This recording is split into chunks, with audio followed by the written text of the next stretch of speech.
स्वाध्याय TV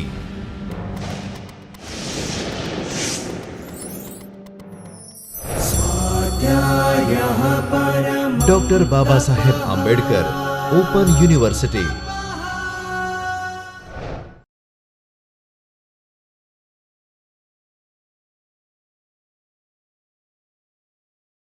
Namaskar dear students, I Dr. Himanshu Patel welcome you from the Chaitanya studio of Dr. Baba Saheb Ambedkar Open University. We are in lecture series on Java programming. So, today we starts with history of Java. Foundation of Java was laid down by James Gosling, Patrick Norton, Chris Worth, Ed Frank and Mike Sheridan at Sun Microsystem Incorporation in 1991. It took 18 months to develop the first working version of Java. This language was initially called Awk, but was renamed Java in 1995. Sun Microsystem released the first version of Java in early 1996 and it was followed by version 1.02 a couple of months later. In 1998, Java 1.2 was released, which was renamed to Java 2 just after 3 days of its release. We know that Java is a programming language for internet, but somewhat surprisingly, the original motivation for Java was not the internet. Instead, the primary motivation was the need for a platform independent, that is architecture neutral language that could be used to create software to be embedded in various consumer electronic devices such as microwave oven and remote controls. As you can probably guess, many different types of CPUs are used as a controllers. The trouble with C and C++ and other languages is that they are designed to be compiled for a specific target. It means your program is runs on a particular CPU for which you write down your code. So, this was the problem with earlier programming language. Although it is possible to compile a C++ program for just about any type of CPU, to do so it requires full C++ compiler targeted for that CPU. It means we can have individual compilers for individual CPU. The problem is that compilers are expensive and time consuming to create, and it requires easier and more efficient cost effective solution.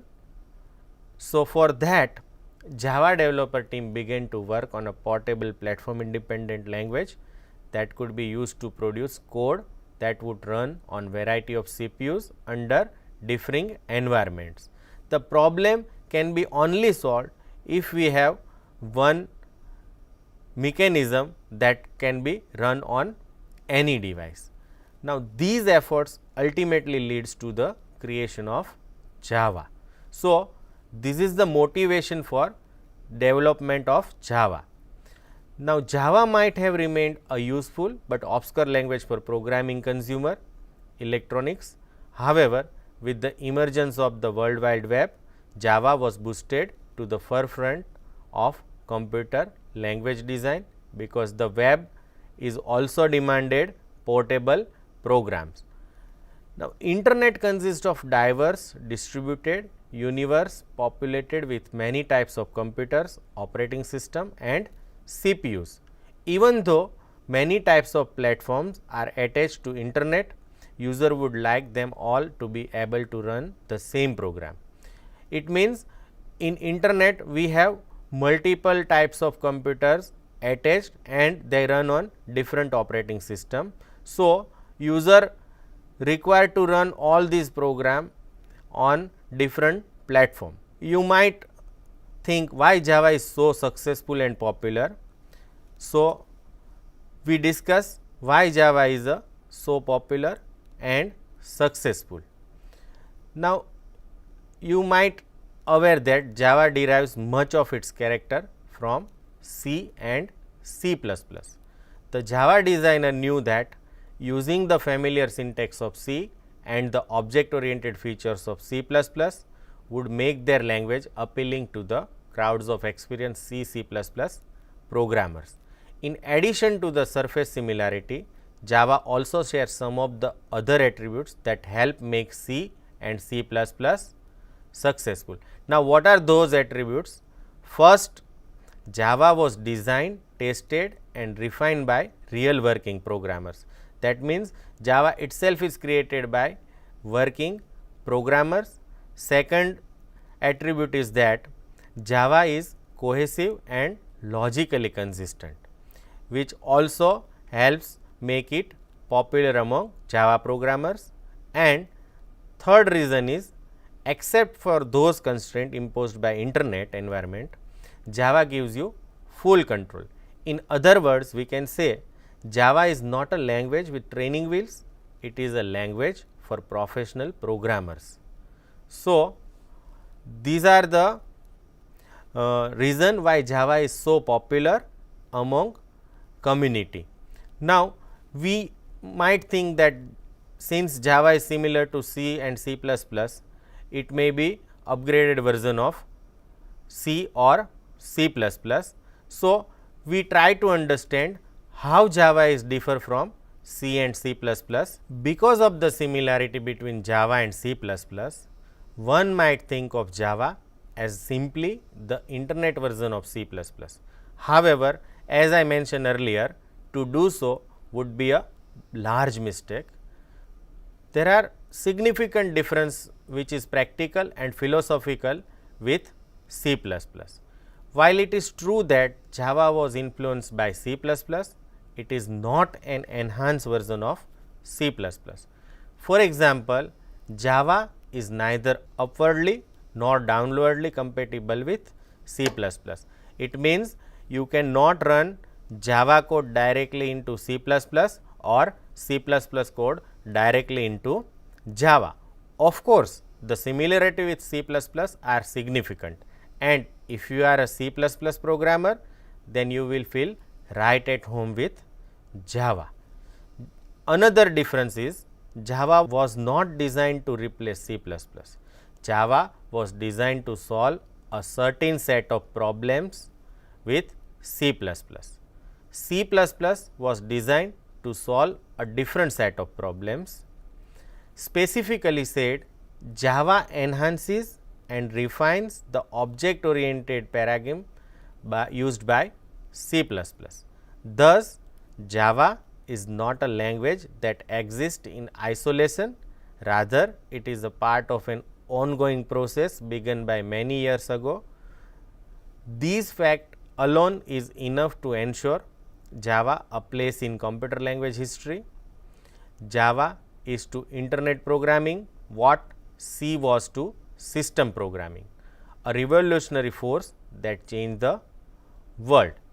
Now, you might think that how Java programs is portable and runs on multiple operating system and different CPUs. So, next we try to understand how Java provides platform independence. The key that allows Java to solve both the security and the portability problem is that the output of a Java compiler is not executable code, rather it is a bytecode. Now, you think what is bytecode? A bytecode is a highly optimized set of instruction designed to be executed by the Java runtime system, which is called the Java virtual machine. So, we have two keywords, one is bytecode and another is JVM.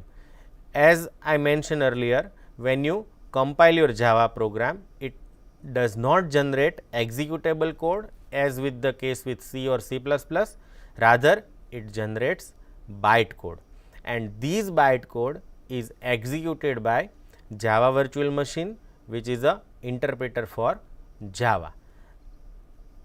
So, the JVM is an interpreter for bytecode.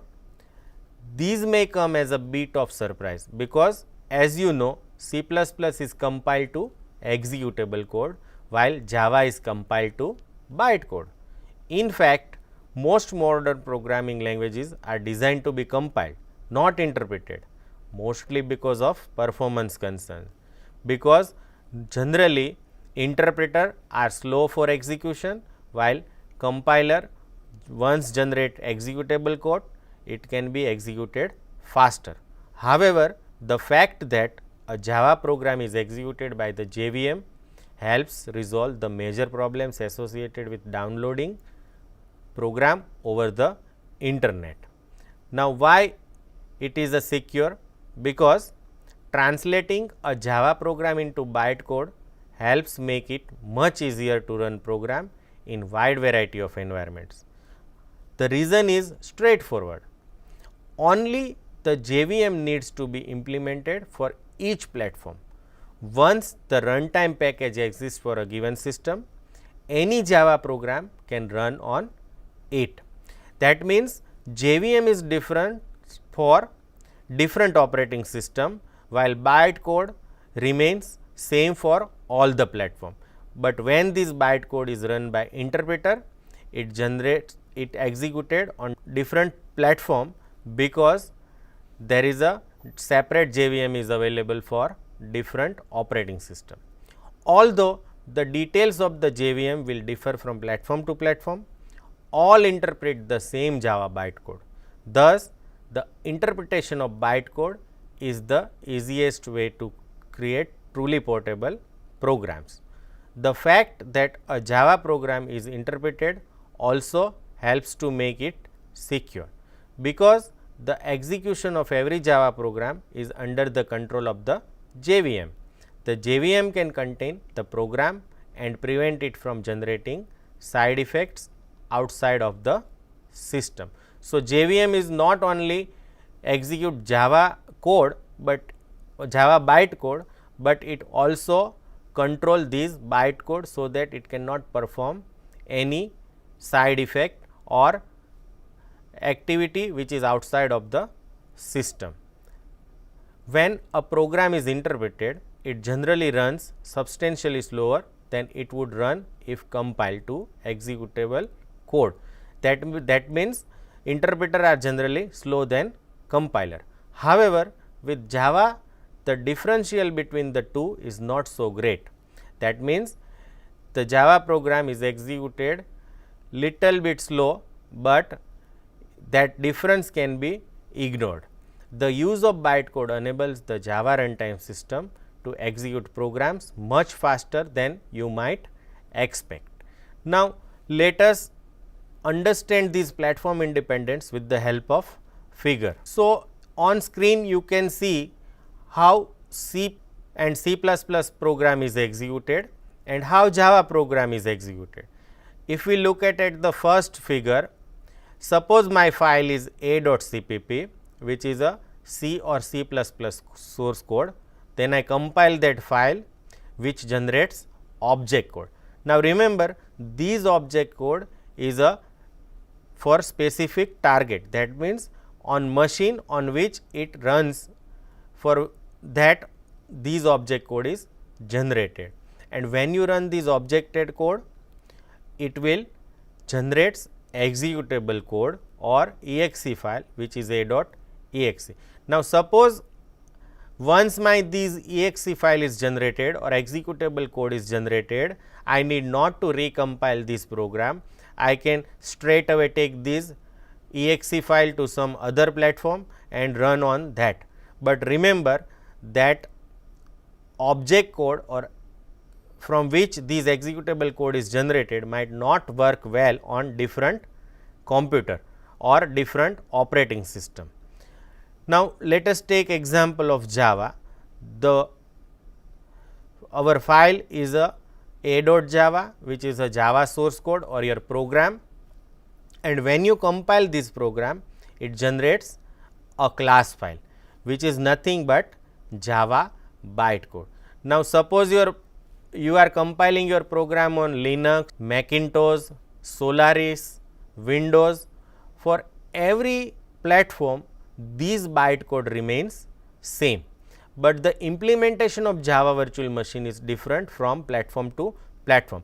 That means, Windows Java virtual machine is different, Solaris virtual machine is different, Linux Java virtual machine is different, and Macintosh Java virtual machine is different. The only requirement is that JVM should be available for that platform or must be installed on that platform where I want to run this Java bytecode. The Sun Microsystem created Java virtual machine for different platform and distributed it free of cost. So, we can have Java virtual machine for different platform and I can compile my code on Windows and run easily it on Linux if Java virtual machine is there. So, when I run my bytecode, the Java virtual machine interpret that bytecode and depending on platform it execute our program. So, this is how Java provides platform independence.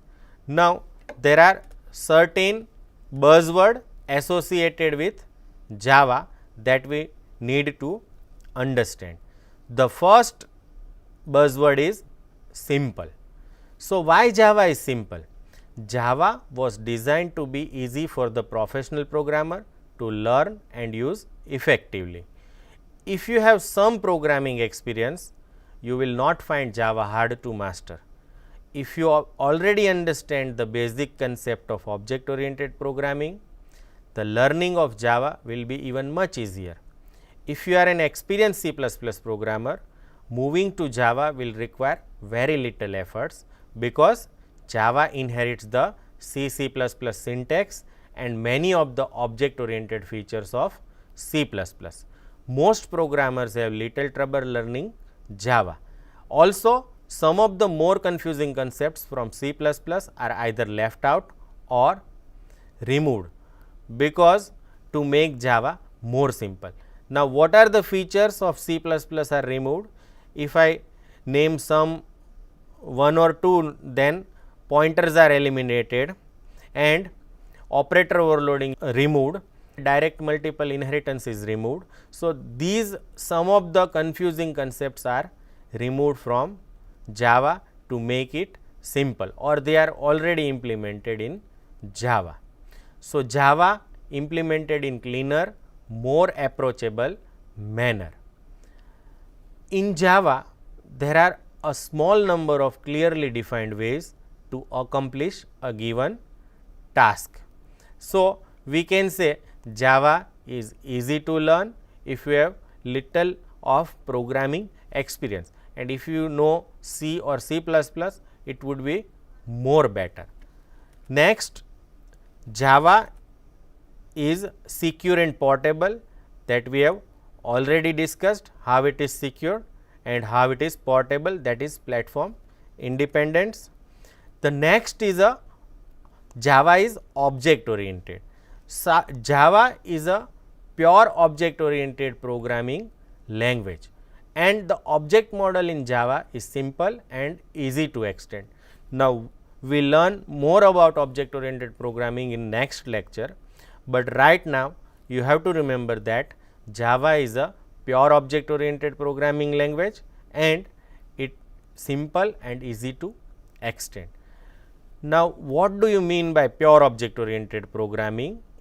Pure object oriented programming means we can have at least one class to run our program.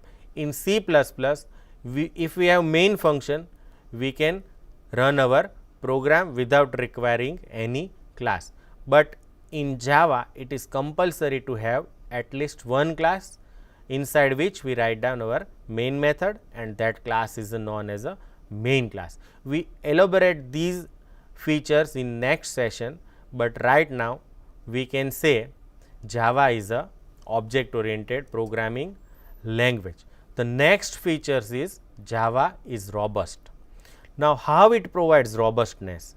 The multi-platform environment of the web places extraordinary demand on program because the program must execute reliably in a variety of systems. Thus, the ability to create robust program was given a high priority in the design of Java. The Java is itself designed in such a manner that the program written in Java must be reliable on different environment. To gain reliability, Java restricts you in a few key areas. to force you to find your mistakes early in program development. At the same time, Java frees you from having to worry about many of the most common causes of programming errors. Because Java is a strictly typed language, it checks your code at compile time. However, it also checks your code at runtime. So, in fact, many hard to track down bugs are simply impossible to create in Java. So, these common errors are automatically removed because of Java is a strictly typed language. Normally, due to type conversion, we can have logical errors, that is only happens at runtime, but this is impossible to create in Java. Now, to better understand how Java is robust, we consider two of the main reasons for program failure. First is a memory management mistakes and another is mishandled exceptional conditions or runtime errors. So, how Java helps improve these? First, memory management is a difficult, tedious task in traditional programming environment. For example, in C++, the programmer must manually allocate and free all dynamic memory. Now, these sometimes leads to problems because programmer will either forget to free memory that has been previously allocated or worse, try to free some memory that another part of their code is still using. So, these will leads to memory management errors. Now, how Java eliminates these? Java eliminates these problem by managing memory allocation and deallocation for you. That means, deallocation is completely automatic, means you need not to free memory which is allocated by Java for you. And these features in Java is known as a garbage collection, which means it automatically frees memory for unused object. Another area where Java improves is exception handling. Now, exceptional condition in traditional environment often arise in situation such as division by 0 or file not found, and they must be managed with clumsy and hard to read construct. Now, Java helps in these area by providing object oriented exceptional handling. In a well written Java program, all runtime errors can and should be managed by your program. So, Java provides structured exception handling and object oriented exceptional handling. There are only 5 keywords you have to use and remember for exception handling. So, Java provides exceptional handling and memory management features to make your program more reliable. The next point is that Java programs are multi-threaded or Java supports multi-threading. Java was designed to meet the real world requirement of creating interactive network program. Now, to accomplish this, Java supports multi-threaded programming, which allows you to write program that do many things simultaneously. Now, let us take one example of our browser. In browser, we are surfing the net, we can download the music, we can watch the video, and we can have multiple tabs open. So, browser is a program which requires multiple windows to be run simultaneously and multiple process run simultaneously. So, Java supports these kind of programs. The Java runtime system comes with an elegant yet sophisticated solution for multi-process synchronization that enables you to construct smoothly running interactive system, so that your program does not suffer even if running or handling multiple activities. Java provides easy to use approach to multi-threading and allows you to think about the specific behavior of your program and not the multitasking subsystem. So, Java helps writing multi-threaded program where user can run multiple programs simultaneously. Next, Java is a architecture neutral. So we discuss how it is a architecture neutral in platform independence. A central issue for the Java designer was that of code longevity and portability, and we discuss how it solves these kind of problem. So we know that Java virtual machine make Java architecture neutral, and Java virtual machine is an attempt to provide goal write once and run anywhere, anytime, forever. To a great extent, this goal was accomplished by Java. The next is a Java is interpreted and high performance. We discussed that Java program is interpreted by Java virtual machine. So it is interpreted. Now Java enables the creation of cross-platform programs by compiling into an intermediate representation called Java bytecode, and these code can be interpreted on any system that provides a Java virtual machine. Now Java provides a high performance by using a just-in-time compiler which is optimized to run bytecode. So Java runtime system that provides these features lost none of the benefits of the platform independent code.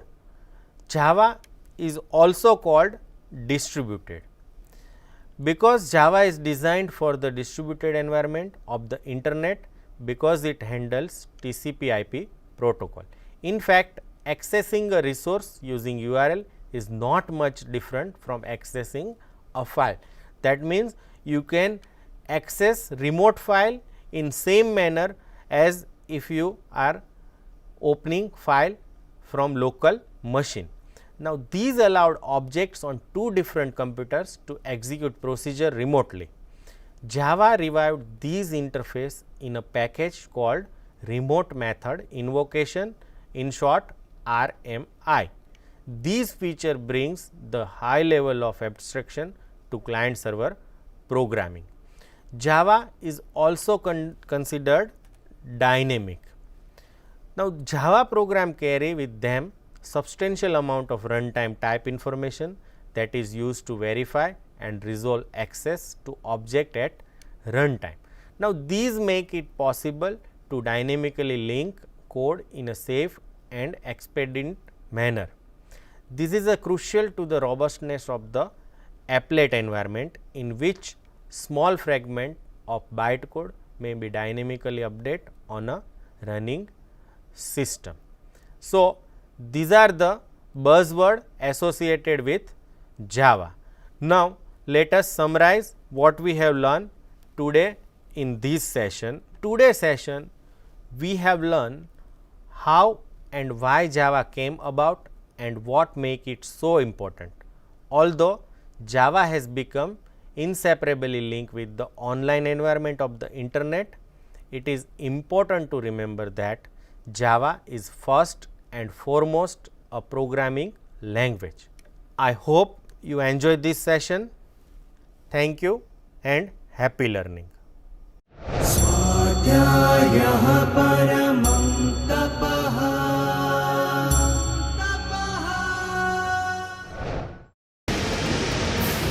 स्वाध्याय TV